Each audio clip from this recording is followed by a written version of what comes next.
আমার নাম রূপা। আমার বাড়ি পশ্চিমবঙ্গের একটা ছোট গ্রামে। খুব সাধারণ একটা পরিবারে বড় হয়েছি আমি। বাবা ছিল দিনমজুর আর মা বাড়ির কাজ করত। 18 বছর হতেই আমার বিয়ে হয়ে যায়। ছেলেটার নাম ছিল রাহুল। প্রথম প্রথম সব কিছুই খুব ভালো ছিল। ও আমাকে খুব ভালোবাসতো, আমার খেয়াল রাখতো। আমি ভাবতাম এই তো আমার স্বপ্নের জীবন। কিন্তু ধীরে ধীরে ছোট ছোট জিনিস বদলাতে শুরু করলো। বিয়ের 6 মাস পর থেকেই রাহুলের আচরণ পাল্টাতে লাগলো।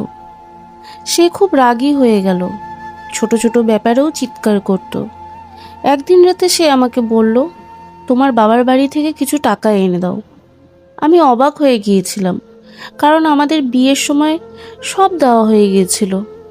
তবুও আমি চুপ করেছিলাম। এরপর থেকেই প্রায় প্রতিদিনই একই কথা, টাকা আনো, না হলে সংসার চলবে না। আমার জীবনটা তখন থেকেই একটু একটু করে ভেঙে পড়তে শুরু করলো। একদিন রাতে আমি ঘুম থেকে উঠে দেখি রাহুল ফোনে কারোর সাথে খুব আস্তে আস্তে কথা বলছে। আমাকে দেখেই ফোনটা কেটে দিল। আমি জিজ্ঞেস করতেই বলল অফিসের কাজ। তারপর থেকে ও প্রায় প্রতিদিন রাত করে বাড়ি ফিরতো। আমি কিছু বললে শুধু চিৎকার করত।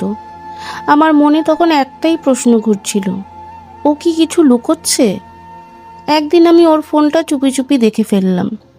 আর যা দেখলাম সেটা আমার পুরো জীবনটাই বদলে দিল। রাহুল অন্য একটা মেয়ের সাথে সম্পর্ক রেখেছিল। শুধু তাই না, ওরা প্ল্যান করেছিল আমাকে সরিয়ে দিয়ে একসাথে থাকার। আমার হাত পা ঠান্ডা হয়ে গিয়েছিল। আমি বিশ্বাসই করতে পারছিলাম না যে মানুষটাকে আমি এত ভালোবেসেছিলাম সে আমার সাথেই এমন করতে পারে। একদিন রাতে রাহুল হঠাৎ খুব ভালো ব্যবহার করতে লাগলো। আমার জন্য নিজের হাতে খাবার বানালো।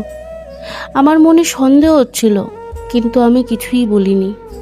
খাবার খাওয়ার কিছুক্ষণ পর আমার মাথা ঘুরতে লাগলো। সব কিছু অন্ধকার হয়ে আসছিল। আমি শুধু শুনতে পাচ্ছিলাম ও ফোনে বলছে, আজ সব শেষ হয়ে যাবে, আমি আর তুমি একসাথে থাকতে পারবো। যখন আমার চোখ খুলল, আমি হাসপাতালের বেডে শুয়েছিলাম। ডাক্তার বলল আমাকে বিষ খাওয়ানো হয়েছে। পুলিশ এসে সব জিজ্ঞেস করলো। আমি সব সত্যি বলে দিলাম।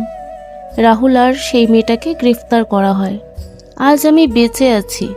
পরে জানতে পারি আমাদের বাড়িতে যেই দিদি কাজ করতেন তিনি আমাকে হাসপাতালে নিয়ে এসেছিলেন। তিনি না থাকলে হয়তো আমি আজ বেঁচেই ফিরতাম না।